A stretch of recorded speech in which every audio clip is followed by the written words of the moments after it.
We're here at the Alresford Show and I'm going to catch up with one of Hampshire Fare's oldest members, Meadow Cottage farm. This is Celia. Hi. Hello, and now you've joined Hampshire Fare way back when we started 25 years ago. Why did you see that as a good thing to do?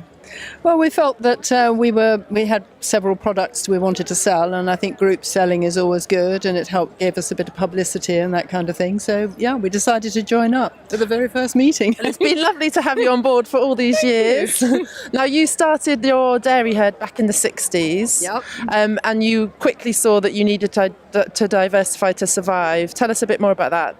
Oh yeah, we started milking actually the end of 1967, just after the big foot and mouth outbreak, and sort of gathered up a collection of Jersey cows because we particularly wanted to go in for pedigree Jerseys, and they've always been a good breed to diversify with, and right from the word go we could see that there was a necessity to actually diversify and make more money out of our milk. And so what was your first step then? I think the cream was the first step, which is amazing. We got this enormous cream separator from a dairy up in London, and separated cream, and we sat there and waited for somebody to come in. We'd forgotten to put a sign outside, and then we put the sign out and the district nurse came in straight away. So from then on it sort of kept going, and I think it was the next year that we actually decided to start doing raw milk as well. And has that been popular? You hear people talk about it a lot now. Have you always had a good following? Oh yes, we've always had an amazing following, but it really is beginning to get going now in an amazing way.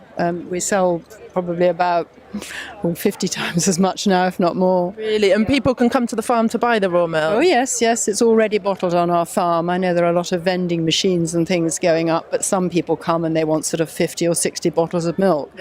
And that's quite a lot of milk. They take it home and freeze it, and so they can sort of come once every 1 or 2 months and do it that way, and it seems to work really well for them. Lovely. And you now obviously have a very well-known range of ice cream. Oh yes. And what's your best-selling flavour? Ooh, I think vanilla will probably always be the best one, although we do have one which we prefer to vanilla, which is called Simply Unflavoured, which is literally our basic mix, which is just the milk and the cream and the butter and the raw cane sugar and things. It's absolutely fantastic. I might try that later. Yeah, I haven't got it here today. Oh no! It takes a lot of explaining to people, but once they've tasted it, they decide that is the one for them. And do you think that you could have survived, the farm would have survived without the ice cream, the raw milk, the cream? No, definitely not. No, and I think it's the way people have really got to look in farming nowadays. If you want to stay farming, you've got to try and market as much of your own product as you can. And so people, obviously, they can buy, just come and see you and buy. Do you have any opening times, or they just... We've got a lovely little farm shop. It's literally a garden shed, which is sort of a bit tarted up, but it does the job. And we're open sort of 7 days a week from any time in the morning. We can, we live there, so normally about sort of 9 until 6, but people come at sort of other times if necessary. Yep. Lovely. And it's a family-run farm, so will you get to sit back eventually and hand the reins? Oh, well, I don't know. It's sort of got to that point now slightly. My son wants to keep the dairy herd going, and my husband says, I'm not going to milk anymore. So what we're trying to do is just get enough money to get somebody else to come in and help with the milking, because at the moment it's just one girl helping my daughter in the ice creamery. My daughter does all the ice cream manufacture, and I do the cream separating. My son does young stock and all the farm work, and my husband does the milking and equally, the cattle work.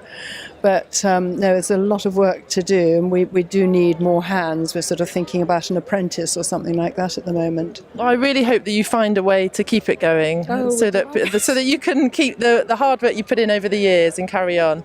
But it's lovely to meet you, and I hope the show goes really well today. Lovely. Take care. Bye bye. Bye bye then.